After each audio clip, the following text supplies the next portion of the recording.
Maraming salamat sa pagbabantay sa akin at sa aking mga mahal sa buhay buong gabi.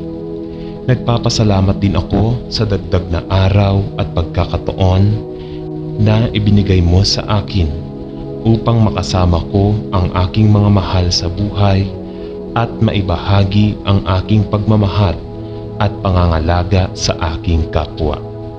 Maraming salamat, Panginoon, sa pagkakataong ipakita sa iyo ang aking pananampalataya.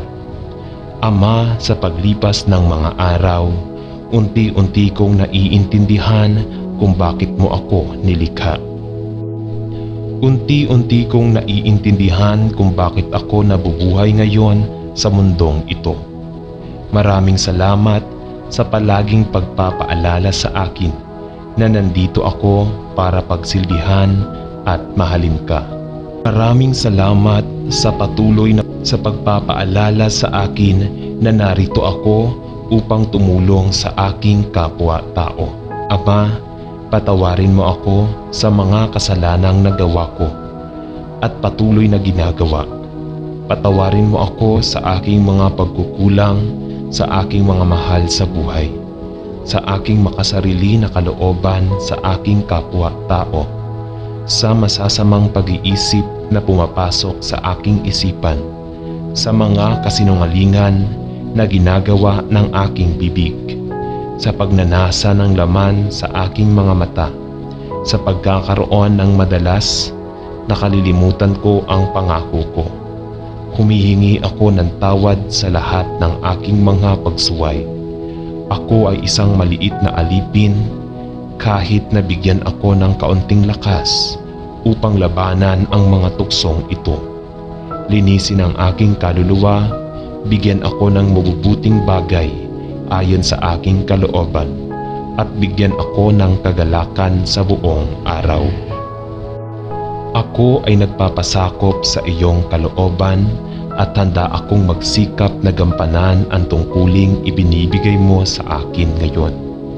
Bigyan mo ako ng lakas na pahalagahan ang mga masasamang gawain at sundin ang tamang landas at dapat kong tahakin. Handa din akong sumunod sa iyong kalooban at anumang utos mo, susubukan kong sundin. Naway maging matatag ako sa harap ng mga hamon ng buhay at unti-unting malampasan ang mga unos na darating. Gabayan mo ang aking mga mahal sa buhay na aking inspirasyon sa mundong ito upang ipagpatuloy ang aking buhay. Maraming salamat. Idinadalangin namin ang lahat ng bagay sa pangalan ni Jesus. Amen. Panginoon naming Diyos, patawarin mo kami sa lahat ng aming mga kasalanan. Patawarin mo rin kami nang wala ang aming kapwa, pamilya at mga mahal sa buhay. Nagsusumikap kaming maging malakas araw-araw laban sa mga alon ng masasamang kamay. Patawarin mo sana kami sa minsang paglihis sa iyong mga utos. Humihingi kami ng tawad sa harap mo para sa mga kasinungalingang nilikha namin gamit ang aming mga dila. Patawarin mo ako sa aking maruming isip at puso. Paumanhin sa pagtanggi na tumulong sa mga nangangailangan.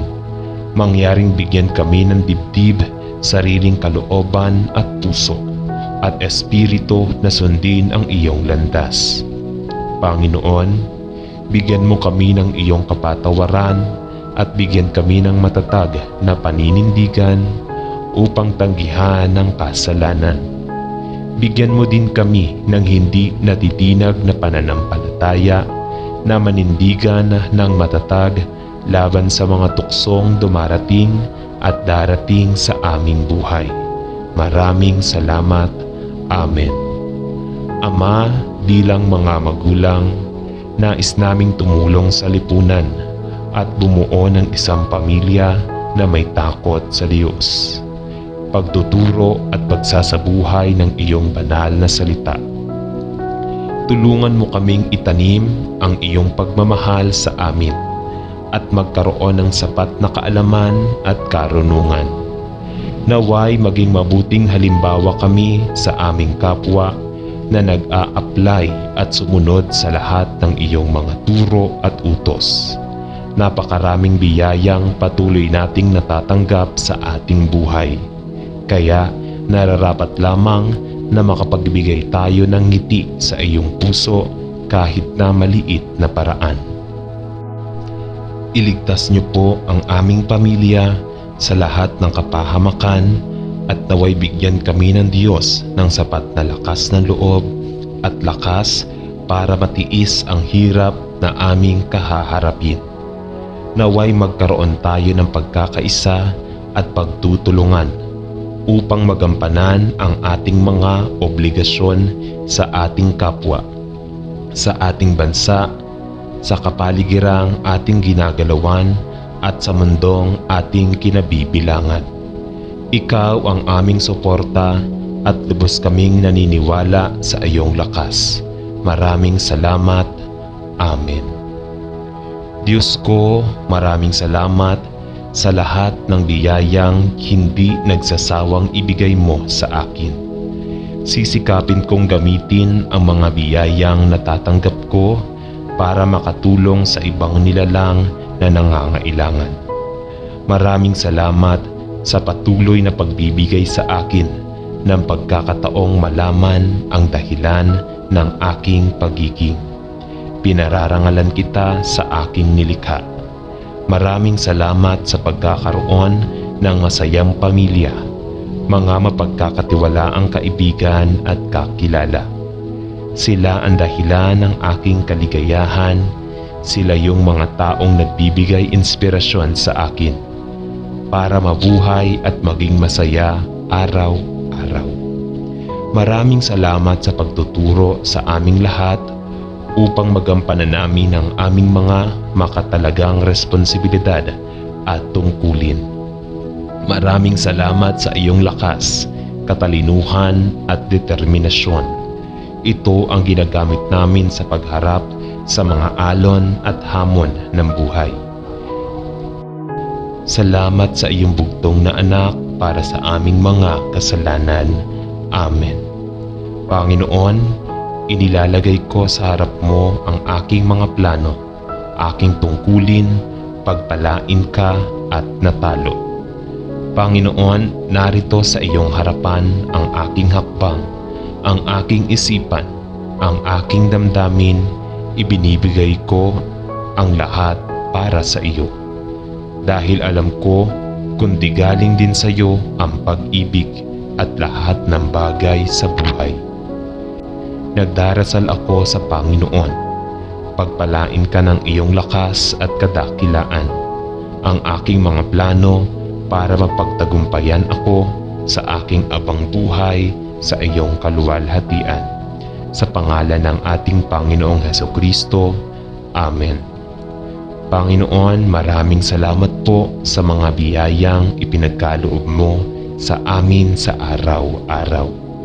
Maraming salamat sa paggabay mo sa amin sa araw-araw naming gawain. Kahit mahirap ang buhay, patuloy pa rin ang biyayang aming natatanggap. Lagi kaming may pagkain sa aming hapagkainan. Salamat po dahil walang nagkakasakit sa aking pamilya. Salamat dahil dininig mo ang aking panalangin na magkaroon kami ng sarili naming bahay. Salamat Panginoon sa araw-araw na pagising ko sa umaga. Dahil binibigyan mo ako ng panibagong araw ng pag-asa at binibigyan mo pa ako ng mga araw para makasama ko ang aking pamilya. Salamat po. Idinadalangin ko po ito sa pangalan ni Jesus na aming Diyos at tagapagligtas. Amen. Sa ngalan ng Ama at ng Anak at ng Espiritu Santo. Amen.